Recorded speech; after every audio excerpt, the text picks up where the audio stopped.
Welcome back to Bookish Dives. Great to have you with us again. Yeah, hello everyone. We've tackled some pretty big books before, haven't we? Yeah. Done a couple of these explorations already. We certainly have. And today, we're diving into something that, well, it kind of shapes everything around us, doesn't it? Why some things just take off. Absolutely. Like that viral video you saw this morning, or why one local cafe is always packed and another isn't.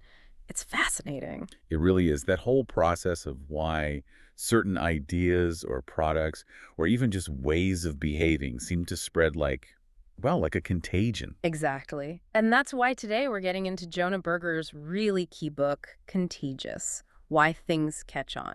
Yes. Berger. He's the Wharton marketing professor, right? That's the one. He spent like a decade digging into this stuff, researching social epidemics, looking at everything from baby-named friends over centuries to, millions of online articles, purchases. Wow, okay. So serious research. Oh, definitely. And he landed on this fundamental question. It's not if things catch on, but why do they? Yeah, why does that new restaurant explode onto the scene, booked solid for months, while the one next door, maybe with equally good food, just struggles? Or, like baby names. Why does Olivia suddenly surge? But, I don't know, Rosalie stays kind of niche. It's not just luck. Right. And it's not just quality either, or price, or even big advertising budgets. Berger says it's something else. It is. He argues there's this powerful engine underneath it all, mostly invisible. Yeah. Word of mouth. Simple as that, but incredibly powerful. It drives something like 20 to 50% of all our purchasing decisions. 20 to 50%, that's huge. It's massive. And think about it, it's way more effective than traditional ads. Why? Because we trust our friends, our family. Sure. And it feels more relevant, more targeted, because it's coming from someone who knows us. Exactly. So what we want to do today is really unpack Berger's framework, his kind of recipe for making things contagious. The 6-step ES, right? Yeah, that's it. The 6 key step PPS. We'll break them down, give you the core ideas, some really surprising examples. Basically, a toolkit for understanding how things spread. Okay, let's do it. Where do we start? What's the first step P? First up is social currency. Social currency. Wow. Okay, so what does that mean exactly? Like actual money? No, not quite. It's about how sharing information makes us look good. What we talk about affects how people see us, Smart, cool, in the know. Ah, right. So we share stuff that boosts our own status, essentially. We're curating our image. Precisely. It's this basic human need. And sometimes it even makes us do things that aren't entirely, rational just because it makes us look good or gives us a good story to tell. Okay, give me an example. How does this play out in the real world? Well, think about that $100 cheesesteak. Remember that? At Barclay Prime in Philadelphia. Vaguely. $100 for a cheesesteak. Seriously. Seriously. Kobe beef, lobster, the works. Now, the point wasn't really to sell loads of them. The owner, Howard Ween, he needed buzz for his new luxury steakhouse. And a $100 cheesesteak definitely gets people talking. Exactly. Even people who'd never dream of ordering it talked about it. It gave them, as Berger puts it, absurd storytelling rights.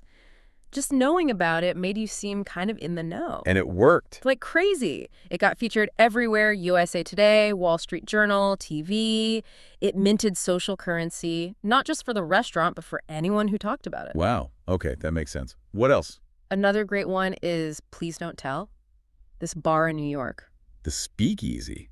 Hidden inside the hot dog place. That's the one. No sign, secret phone booth entrance. You have to call at 3 p.m. sharp for reservations, and they're gone by like 3 bad cities. So super exclusive. Totally. And that exclusivity is the key. Getting in makes you feel like an insider. It gives you this amazing story to tell your friends. You're literally earning social currency by being there. It's about remarkability then, creating something worth talking about. Exactly. And it doesn't have to be expensive or exclusive. Think blend tech. The blender guys.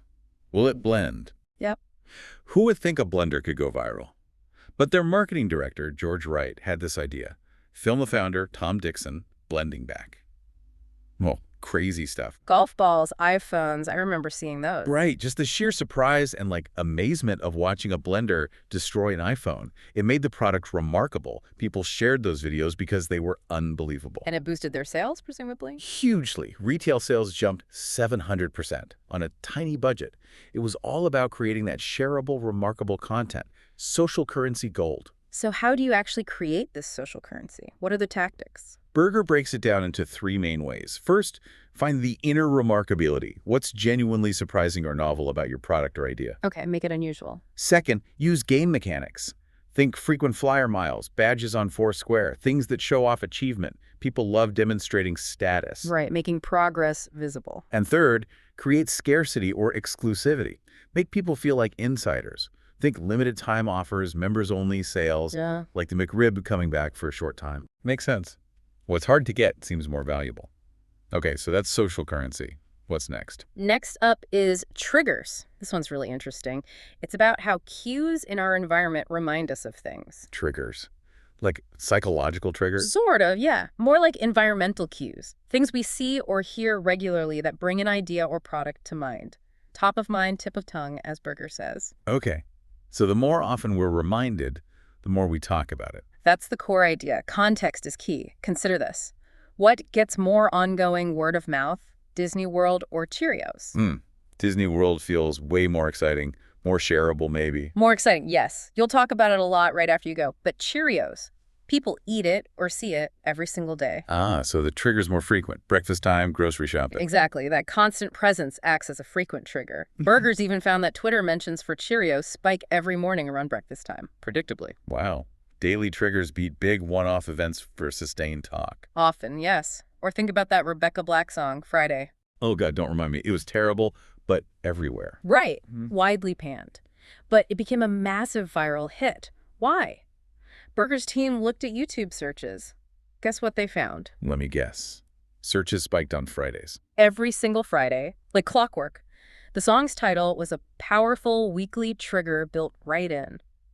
That's actually kind of brilliant in a weird way. Can brands do this deliberately? Create triggers? Absolutely. Kit Kat did this masterfully. They wanted to grow beyond just being a candy bar, so they linked themselves to coffee breaks. Give me a break. Give me a Kit Kat. I remember that. Exactly. Coffee is this huge, frequent, year-round trigger for millions of people. By tying Kit Kat to coffee, they massively expanded the number of times people would think about having one. Clever. It expanded its habitat, as Berger puts it. Precisely. And it even affects our decisions in subtle ways. There was a study showing people were significantly more likely, like 25% more likely, to vote for school funding if their polling place was a school. Just being in the school environment triggered thoughts about education. It seems like it. The environment itself acted as a trigger, influencing behavior. Okay, so the big insight here is that while something really interesting might get a burst of attention, Yeah, immediate buzz. it's the frequent, everyday triggers that keep something talked about over the long haul. You need to connect your idea to the existing environment. You got it. It's about embedding it into people's routines and surroundings. Makes sense. Okay, step EP number 3. Number 3 is emotion. When we care, we share. This feels intuitive. Emotional stuff gets shared. It does, but it's not just any emotion. Berger found that content that really goes viral tends to evoke specific kinds of feelings. Okay, like what? Think about those articles on, say, the New York Times' most emailed list. Often you'll find science articles there, things that aren't necessarily practical day to day. Right, like astrophysics or deep-sea discoveries. Interesting, but maybe not immediately useful. Exactly. So why are they shared so much? Berger argues it's because they evoke awe, that feeling of wonder, being amazed by something vast or beautiful or complex. Oh, okay. Like watching a video of a nebula or that article about visualizing a cough. Yes, the mysterious cough caught on film. That inspired awe, and people shared it widely. Or think about Susan Boyle on Britain's Got Talent. Oh yeah, her audition. That was pure awe, wasn't it? The surprise, the voice. Global phenomenon. Millions shared it because of that powerful feeling of awe. So awe is a key driver. Are there others? Definitely. The key distinction Berger makes is between high arousal emotions and low arousal ones. High arousal versus low arousal. What's the difference? High arousal emotions are ones that physiologically activate us, make us want to do something. Think awe, excitement, amusement, but also anger and anxiety. Okay, they fire us up. Right.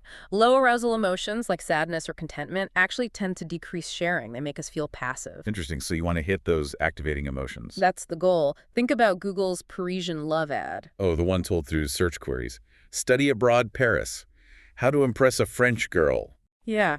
All the way to assemble a crib.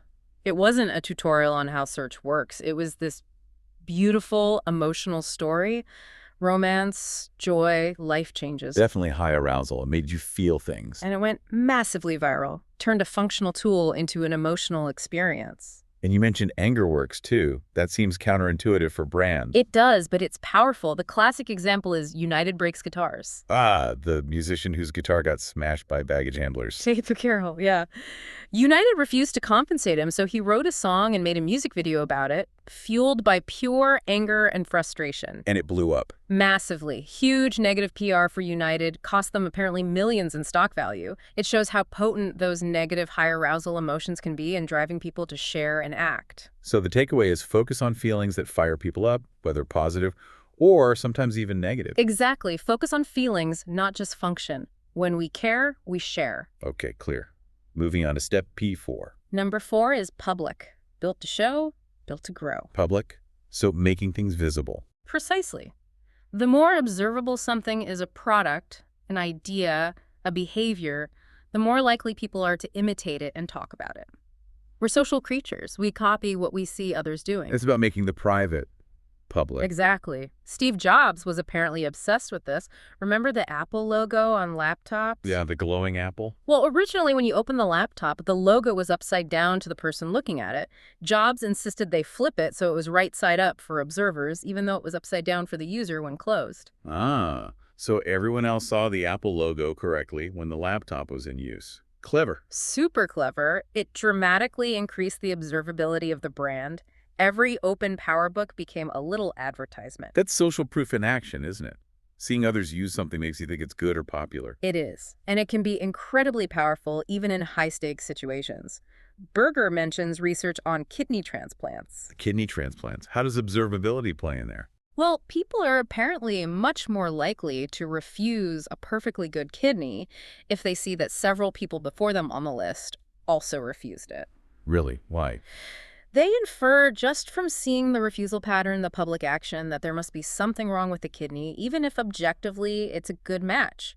They're using the visible behavior of others as a signal of quality. Oh, that's a bit scary how much we rely on public cues. It is, but you can harness it for good. Think about Movember. Growing mustaches for men's health in November. Right. Supporting a health cause is usually private, but Movember made it incredibly public. The mustache itself became a walking, talking billboard for the cause. Sparking conversations everywhere. Instantly, just by making support visible. Or think about Hotmail back in the day. One of the first free webmail services. Yeah.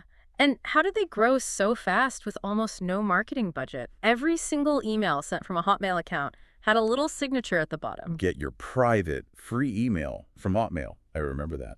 Exactly. Every email was a tiny ad showing recipients that their friends were using Hotmail.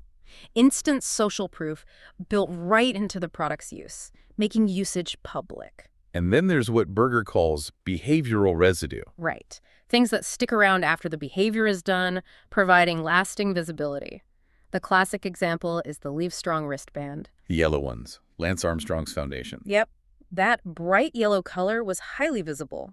Even long after someone donated or participated in an event, the band remained, acting as a constant public signal of support and sparking ongoing awareness. But this can backfire too, right? You mentioned the anti-drug ads. Oh, definitely. This is a crucial cautionary tale. Some campaigns, like Just Say No, tried to show the negative consequences of drug use, but often they ended up showing, the cool kids doing drugs. Uh-oh. Yeah. What that inadvertently did was make drug use seem more common, more normal, more public. It provided social proof for the very behavior they were trying to stop. So making things public needs to be done carefully, ensuring you're showcasing the desired behavior, not the undesired one. Exactly. Observability is a double-edged sword. Got it. Okay, step EP5. We're getting through them. Number 5 is practical value. News you can use. Okay, this sounds straightforward. People share useful stuff. Pretty much. We have this fundamental desire to help each other out. So if we come across information or a tip that saves time, saves money, improves health, or is just generally helpful, we feel compelled to share it. Like passing on a good recipe or a shortcut. Exactly. Berger tells this great story about an 86-year-old farmer named Ken Craig. He posted a video on YouTube. Okay, what was it about? How to shuck corn easily. His method. Microwave the corn for 4 minutes, chop off the bottom end, and the husk and silk just slide right off. Perfectly clean. No way. Really? Apparently so. The video went viral, got millions of views, especially among older folks. Why? Pure practical value. It solved a common, annoying little problem in a simple, effective way.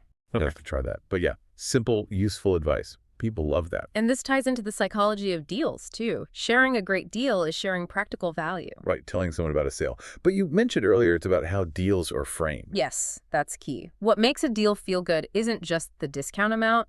It's judged relative to a reference point, usually the original price. Right. So getting $10 off a $35 item feels like a much bigger win than getting $10 off a $250 item, even though the saving is the same. It's called diminishing sensitivity. Ah, the percentage feels bigger on the cheaper item. Right. And even just saying something is on sale can increase demand even if the price hasn't changed much. Or putting limits like limit 4 per customer, that implies scarcity and makes the deal seem more valuable. Huh. It's all about perception. A lot of it is. And beyond deals, sharing useful information is huge. Think about financial advice. Vanguard, the investment company, has a newsletter called MoneyWise. It just offers practical tips on things like tax planning, insurance, personal finance, really useful stuff. And people forward those emails to friends and family all the time. Because they genuinely want to help them out with their financing. Exactly. And in doing so, they're spreading Vanguard's brand and establishing them as a helpful expert without it feeling like an ad. It's pure practical value. So the lesson is, package your expertise into useful, shareable advice. Help people, and they'll help spread your message. That's the essence of it. Make yourself useful. Okay, one step EP left. What's the final one? The final one is stories. Information travels under the guise of idle chatter. Stories. Okay, so wrapping your message in a narrative. Yes. Humans are wired for stories. We don't just share facts and data points, we tell narratives. Stories are engaging, memorable, and they carry information along with them, often more effectively than just stating the information directly. Like the Trojan horse. Yeah. That's the classic example, right? Yeah. A story used to deliver a payload. Exactly. The story of the wooden horse is how the lesson of Troy's fall was passed down. Stories are vessels. They carry morals, lessons, information. Think about a customer service story. Right. Maybe you hear about someone whose old Land's End coat broke, and the company replaced it for free, no questions asked, years later. Yeah, you hear stories like that. That's a great story. It's compelling, maybe a bit surprising. But embedded within that story is crucial information about Land's End's amazing customer service and lifetime guarantee. You remember the policy because it's wrapped in the story. The story is the carrier for the practical value, in a way. Often, yes. Or think about Jared Fogle in Subway. The guy who lost a ton of weight eating their sandwiches. Right, lost 245 pounds. His story was incredible, remarkable, emotional, inspiring. People talked about Jared. But what was the message carried by that story? That Subway could be a healthy option for weight loss. Exactly. The story was the vessel for that key message. People weren't directly advertising Subway. They were sharing Jared's amazing story, and Subway's benefit was inseparable from it. Okay. But this is where it gets tricky, right? The brand has to be part of the story. Absolutely crucial. Berger calls this valuable virality. The story needs to be viral, yes, but the brand or the key message needs to be integral to it.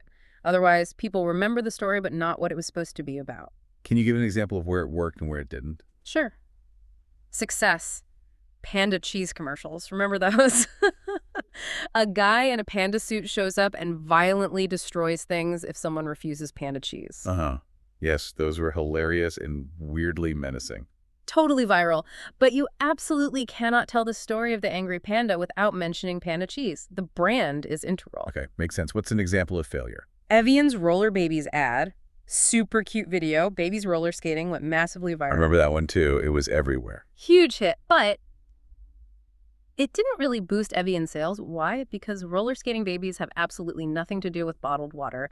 People remembered the babies, not the brand. The brand wasn't integral to the story. Nope.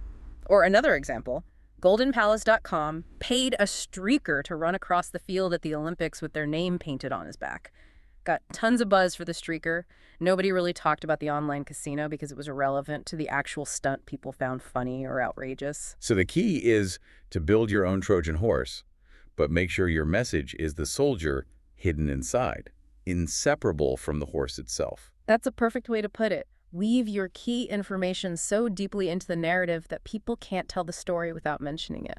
Wow. Okay, so those are the 6-step PS. Social currency, triggers, emotion, public, practical value, and stories. That's the framework. Step PS. It's actually a really powerful way to think about why things spread. It's not random. There's a science to it. There really is. It's a cohesive set of principles. And once you know them, you start seeing them everywhere. Yeah, I bet. So now that you, our listeners, have these tools, maybe start looking around. That app everyone's suddenly using, that news story that sticks in your head. Ask yourself why. Which of these principles might be at play? Is it making people look good? Is it triggered frequently? Does it evoke strong emotions? Is it visible? Useful? Is there a great story attached? It really changes how you see things. And what's cool is that Berger argues you don't need a massive budget or some kind of innate creative genius to make things catch on. No, not necessarily. It's more about understanding people, understanding social dynamics, psychology, and then designing your product or message with social transmission in mind, being intentional about it. Thinking about how it will spread from the very beginning. Exactly. How can you bake these step PS into the idea itself? Well, this has been incredibly insightful, a really practical framework. It is. It's one of those books that really gives you a new lens for looking at the world. Definitely. Well, we hope you've enjoyed this look into Contagious. Thanks so much for joining us on Bookish Dives. Yeah, thanks everyone. Be sure to follow us for more explorations into the books that shape how we understand things. Keep digging, stay curious.